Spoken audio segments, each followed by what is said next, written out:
Bonjour.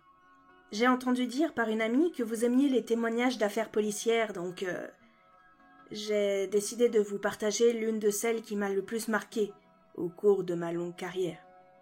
Peut-être pour exorciser de mauvais souvenirs. Je m'appelle Ada, et pour des raisons évidentes de confidentialité, je ne donnerai aucun nom de famille ni de ville, et j'espère que vous me comprendrez. Je suis policière depuis près de 15 ans, en poste dans une ville de taille moyenne située à environ 2 heures de route de Madrid. C'est un endroit paisible, entouré de campagne.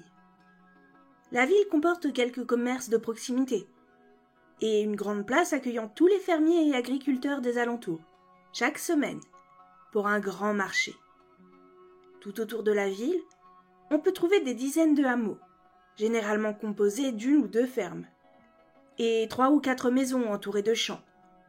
Et il y a beaucoup d'espaces boisés et de prés d'élevage, ce qui fait qu'en dehors des 10 000 habitants de la ville, on peut compter à peu près 2 à 250 personnes sous notre protection, sur une 50aine de kilomètres carrés autour de la ville. Beaucoup d'habitants vivent de manière assez isolée, ne venant qu'1 ou 2 fois par semaine dans la ville, pour acheter, vendre des provisions, et discuter un peu dans les bars, sur les places ou dans le parc de la ville. Généralement, notre petit coin de paradis est plutôt calme, même si, en 15 ans de service, je peux vous assurer que mes collègues et moi avons eu notre lot d'histoires sordides, et parfois même inexplicables. Tous ceux qui travaillent dans la police vous le diront. Chaque policier possède son enquête fantôme. Une histoire, une affaire irrésolue ou résolue, qui le hante, qui reste dans un coin de sa tête et ressort régulièrement dès qu'on commence à baisser sa garde. La mienne remonte à 8 ans maintenant. Pourtant, il ne se passe pas une seule semaine sans qu'elle ne me plonge dans d'affreux cauchemars. Je sais que je ne pourrai jamais vraiment m'en remettre. C'était en septembre. Les champs étaient déjà presque tous récoltés, et les feuilles des arbres changeaient petit à petit de couleur. Depuis quelque temps, une étrange rumeur courait un peu partout dans la ville, propagée par les fermiers des hameaux environnants, depuis le marché et les commerces de proximité. Tout le monde sait qu'il n'y a pas de meilleure façon de connaître les potins que de demander au barman du coin ou à la boulangère. D'après ce qu'on racontait, l'un des hameaux abandonnés, le plus grand des environs, composé de 2 grandes fermes et de 4 maisons, venait d'être racheté par un groupe d'inconnus qui venait de s'y installer et avait commencé à restaurer les vieilles bâtisses. L'endroit avait été abandonné il y a plus de 20 ans, suite à un incident mortel particulièrement étrange. Mais cette histoire sera probablement pour une prochaine fois. Disons juste qu'il était surnommé le hameau maudit. Les rumeurs allaient donc bon train, en particulier chez les personnes âgées et les fermiers des environs, qui en discutaient vigoureusement à chaque journée de marché. Tout le monde était curieux de rencontrer les nouveaux arrivants. Mais plus de 2 semaines après leur arrivée, personne ne les avait encore croisés. Tout ce qu'on savait, c'était qu'ils avaient bricolé une espèce de barrière pour bloquer la route, ou plutôt le petit chemin de terre qui reliait leur propriété à la route principale. À côté, ils avaient planté un panneau indiquant « La terre d'El Lago », propriété privée. Mon collègue Louis vivait dans le hameau le plus proche de la ville, et adorait les potins de tout genre. De tous les officiers du commissariat, c'était celui qui s'intéressait le plus aux nouveaux venus. Il connaissait toutes les rumeurs les plus folles à leur sujet, et consignait chacune d'entre elles dans un de ses petits calepins, clairement amusé par l'imagination des gens du coin. Encore aujourd'hui, je ne sais toujours pas s'il croyait vraiment à toutes ces rumeurs, ou s'il se moquait de ses voisins et leurs idées farfelues. Mais chaque lundi, lorsqu'on se rassemblait tous autour de la machine à café, il nous tenait au courant des derniers potins qui se répandaient à propos de cette nouvelle communauté. C'est ainsi que dans les premiers temps, nous plaisantions à propos des différentes théories, spéculant sur une communauté de hippies, un groupe de recherche extraterrestre, ou encore des familles de survivalistes qui se préparaient à l'apocalypse zombie imminente. Jusqu'à ce qu'un soir, Louis me demande de l'accompagner le lendemain pour rendre visite à la communauté mystère comme on les surnommait, histoire de se présenter et de vérifier un peu s'ils avaient besoin d'aide. Bien sûr, on savait tous les deux que le but était principalement d'assouvir sa curiosité personnelle, mais j'avais accepté. Ça ne me coûtait pas grand-chose. Et je devais bien admettre que je commençais à sérieusement m'intéresser à ces rumeurs. Et puis, il n'y avait pas de mal à aller à la rencontre des concitoyens sous notre juridiction, non?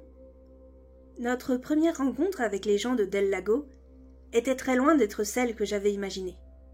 Le chef de leur village, Mendez, nous avait accueillis de manière extrêmement froide, bien que polie, nous faisant brièvement visiter leur domaine, qui était particulièrement sommaire. Les maisons étaient rudimentaires, sans eau courante ni électricité. Les habitants se contentant d'utiliser un vieux puits, situé près de la plus grande des deux fermes. Il régnait une ambiance vraiment étrange, lourde. Les habitants nous observaient avec une méfiance palpable. C'était réellement étrange. Mis à part notre présence à tous les deux, on aurait pu se croire dans un village vivant à l'époque de l'Inquisition. Il n'y avait pas la moindre trace de technologie nulle part. Finalement, après une grosse demi-heure de visite, nous avons pris congé, ayant plus que clairement compris que nous n'étions pas les bienvenus. Ces gens avaient un comportement vraiment étrange, mais ne semblaient pas particulièrement dangereux au premier regard. Des marginaux qui rejetaient la société moderne, rien de plus.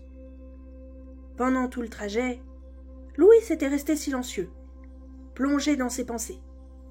Et ce n'était qu'une fois arrivé au commissariat qu'il s'était enfin décidé à parler.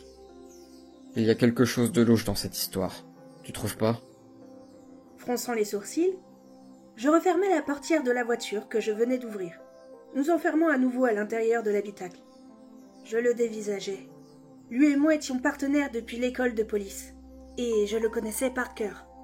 Il prenait rarement les choses avec autant de sérieux, surtout quand il n'y avait pas vraiment d'affaires en soi. « Qu'est-ce que tu veux dire ?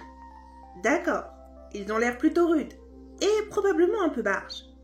Mais on n'a aucune preuve qu'ils soient dangereux, surtout s'ils évitent toute trace de civilisation. Je doute qu'ils débarquent en ville pour déclencher des bagarres de bar. » C'est pas ça qui m'inquiète. Ce type Mendez, je le sens vraiment pas. T'as vu comment il se comporte? On dirait un chef de cartel. Possible, on va rester attentif. Mais ils ont acheté légalement leur terrain. C'est une propriété privée, donc on n'interviendra pas tant qu'il n'y aura pas de délit. Je sais. Je suppose qu'on peut rien y faire? Bien sûr que si. Continuez à faire notre travail.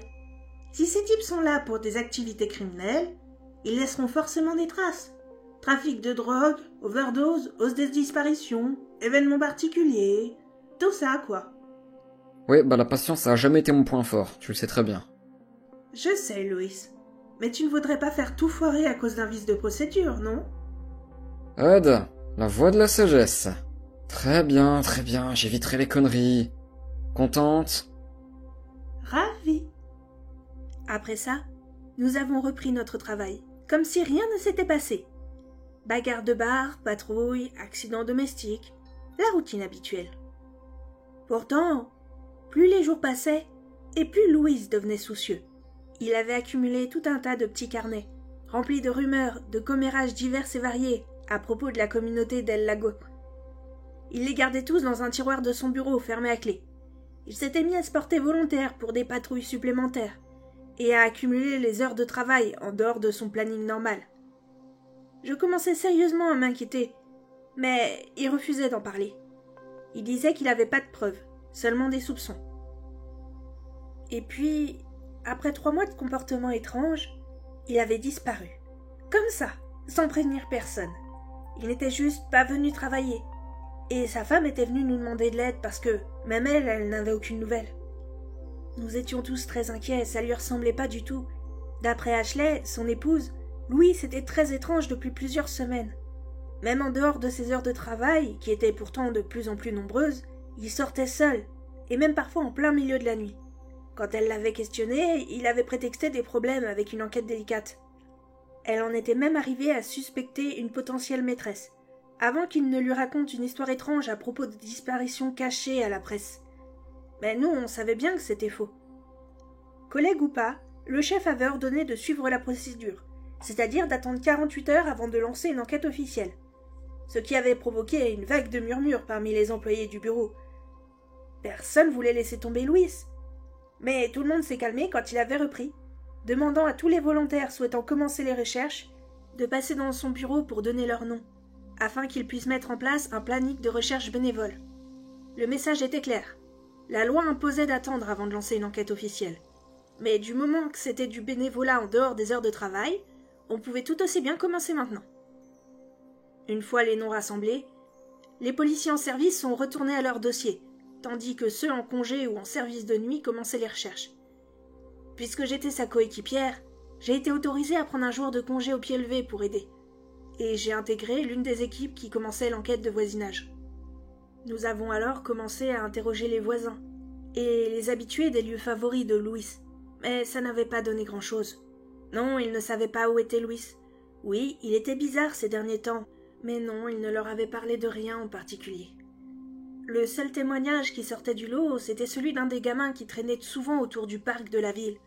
Il nous avait précisé que Louis passait beaucoup de temps à interroger les SDF dans le coin. Finalement, après avoir terminé et fait mon rapport au chef, j'étais rentrée me reposer un peu, en priant de toutes mes forces pour que mon imbécile de coéquipier ne soit pas tombé dans des ennuis trop graves. Après le temps d'attente minimum requis, nous avons enfin pu enregistrer sa disparition et lancer une véritable enquête. Avec l'accord du chef, j'avais déverrouillé son tiroir à carnet et en avais sorti toute sa collection. Je le connaissais suffisamment bien pour savoir que, s'il y avait la moindre piste à trouver, ce serait là, dans ces petits calepins. J'ai sorti une quinzaine de petits carnets noircis de son écriture propre et serrée, ainsi qu'une enveloppe scellée qui m'était adressée. Prenant le tout, je suis retournée à mon propre bureau, et je me suis pris une grande tasse de café bien fort, ainsi que de quoi prendre des notes sur ce que j'allais y trouver. Prenant une grande inspiration, j'ai ouvert l'enveloppe.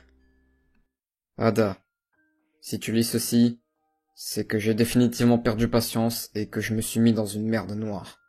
Et si mes craintes sont fondées, alors il est très certainement trop tard pour moi. Tu trouveras toutes mes notes dans mes carnets, notamment celles concernant un certain nombre de disparitions.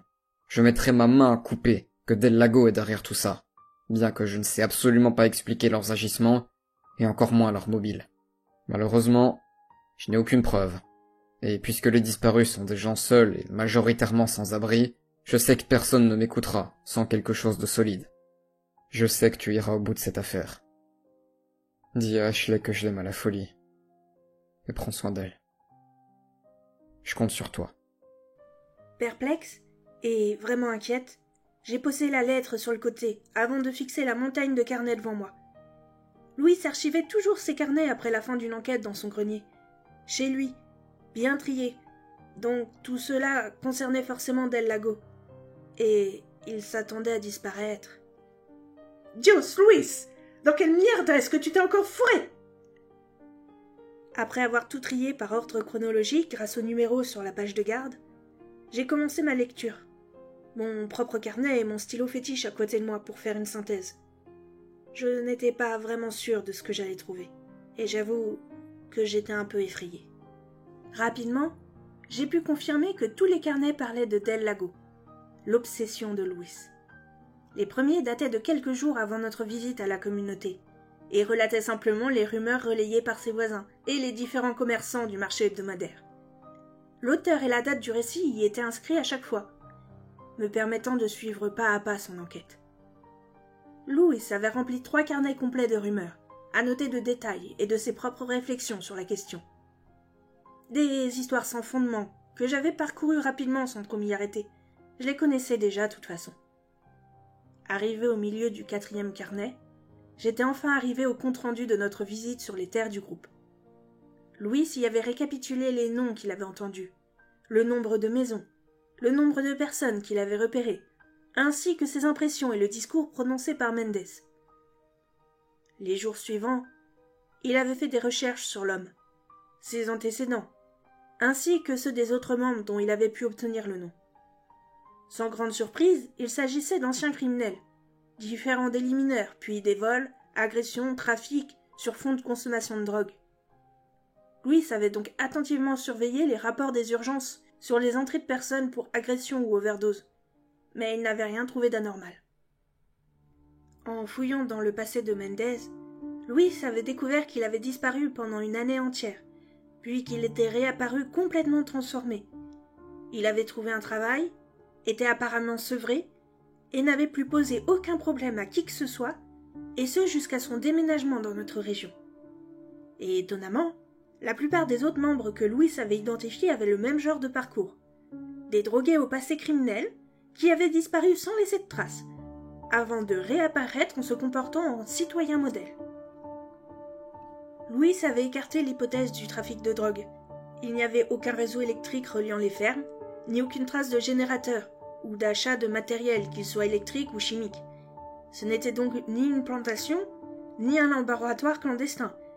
Et en plus, d'après ses recherches minutieuses, il n'y avait aucune trace d'aucun trafic, et absolument pas le moindre contact avec l'extérieur. Il n'y avait ensuite plus aucune note pendant presque une semaine, comme si Louis avait tourné la page. Et ensuite, il avait ouvert un nouveau carnet. Louis avait simplement commencé ce carnet en notant qu'il ne voyait plus le sans-abri à qui il offrait un sandwich tous les midis, et qui commençait un peu à s'inquiéter. Contrairement à ce que beaucoup pensent, les SDF ne changent pas vraiment de lieu. Ils ont leur habitude et ils s'y tiennent étonnamment. Après s'être renseigné auprès d'autres sans-abri, il était allé voir les hôpitaux et les morgues du coin. Louis en avait alors conclu qu'il avait tout bonnement disparu. Une longue enquête avait alors débuté, et j'ai enfin pu comprendre le comportement de mon ami. Il avait passé les environs au peigne fin pendant les patrouilles, interrogé les gens autour de lui et, après plusieurs longues semaines, il avait pu comptabiliser la disparition de 3 autres sans-abri, ainsi que 2 squatteuses qui avaient l'habitude de se prostituer. Personne ne les avait revus. Il n'y avait aucune trace de passage à l'hôpital, ni aucun corps correspondant dans les morgues. Ils s'étaient tous volatilisés sans laisser la moindre trace. Louis soupçonnait clairement Mendes et son groupe d'El Lago d'être responsables, mais il n'avait strictement aucune preuve, et aucun témoignage. Il était conscient que personne n'accepterait l'ouverture d'une enquête à propos de gens que personne ne recherchait vraiment. Malheureusement, il avait certainement raison. C'est une triste réalité que nous connaissions bien au commissariat. Les gens avaient tendance à vouloir la disparition des sans-abri, et pas à vouloir les retrouver. Et, dans les rares cas où les disparitions étaient signalées, les enquêtes n'aboutissaient presque jamais. Mais quand même, il aurait pu m'en parler. Les dernières notes de Louis expliquaient comment il avait prévu de s'introduire dans la propriété du groupe avec un appareil photo, pour aller chercher lui-même des preuves. Bon sang, Louis! Avec un grognement, j'ai attrapé mes notes et le dernier carnet, avant d'aller voir le chef pour lui faire part de ce que je venais de découvrir. Lui aussi, il a poussé un grognement de mauvais augure, avant de prendre son portable.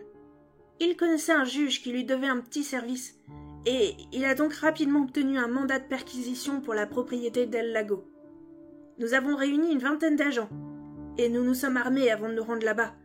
On ne savait pas vraiment ce qu'on allait y trouver. Et ce que nous y avons découvert, jamais je ne pourrai l'oublier. Ça restera gravé dans mes cauchemars jusqu'à ma mort. Lorsque nous sommes arrivés, ils ont refusé de nous laisser entrer. Nous avons donc dû insister, et ils ont commencé à nous attaquer à coups de pierre. Certains ont sorti de longs bâtons, et d'autres des cocktails Molotov. Ils étaient cinglés.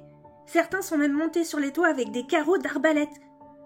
Nous avons eu plusieurs blessés, ainsi que 2 morts de notre côté. Et bien évidemment, on a été obligé d'ouvrir le feu.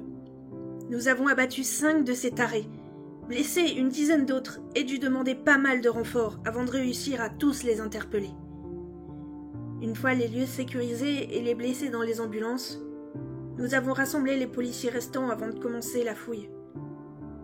Louis s'était trompé en soupçonnant d'El Lago d'être un gang criminel. C'était pire que ça. Bien pire. Dans chaque maison, nous avons trouvé de nombreuses traces de sang, ainsi que des symboles étranges, des barbelés, des lames diverses et des sortes de statuettes maladroitement sculptées. Dans chaque cave se trouvait un autel, recouvert d'ossements et de crânes humains, certains agrémentés de bols remplis de sang et d'organes plus ou moins frais. Cet endroit était un véritable enfer. Une putain de secte de cinglés, vénérant je ne sais quel dieu tordu. Nous avons finalement trouvé Louis, dans la plus grande des fermes, ou du moins ce qu'il en restait. La grange avait été convertie en un temple morbide, au centre duquel se trouvait un immense autel sacrificiel, entouré d'objets, de matériel de torture médiévaux et bizarroïdes, je ne sais pas trop. Mon coéquipier y avait été attaché, torturé et démembré vivant au nom de je ne sais quel rituel morbide. Ashley en avait été dévastée en apprenant la nouvelle. Malgré tous mes efforts, elle s'était suicidée quelques heures avant les funérailles de son époux. Après en avoir discuté avec la famille, nous avions fini par décider de décaler l'enterrement pour qu'ils soient emmenés dans leur dernière demeure ensemble. Malgré l'horreur de ces événements, ce n'est pas le souvenir du corps de mon ami qui m'empêche de dormir la nuit, ni la culpabilité de ne pas avoir été suffisamment attentive à ses soucis, ni à celle de ne pas avoir été capable de prendre suffisamment soin de sa femme, alors qu'il s'agissait de sa dernière volonté. Non, ce qui me terrorise le plus dans cette affaire, c'était le contenu d'une lettre retrouvée sur le cadavre de cette ordure de Mendes. Une lettre qui indiquait clairement que Del Lago n'était qu'une minuscule brindille dans une forêt bien plus vaste. Ce type obéissait aux ordres de quelqu'un d'autre qu'il nommait le Seigneur. Il existe donc d'autres groupes comme celui-ci, partout en Espagne, voire même dans le monde entier, vivant cachés et se livrant à d'autres de ces horreurs sur des gens innocents. En mémoire de Louis et Ashley, je me suis juré de tous les traquer, tous sans exception, et j'y consacre chaque seconde de mon temps libre depuis. Alors s'il vous plaît, si vous entendez parler d'un groupe vivant reclus, ayant un comportement hostile et refusant tout équipement moderne, contactez-moi. Et surtout, restez le plus loin possible d'eux. Ce sont des monstres sanguinaires, et ils sont prêts à tout pour se procurer de nouvelles victimes.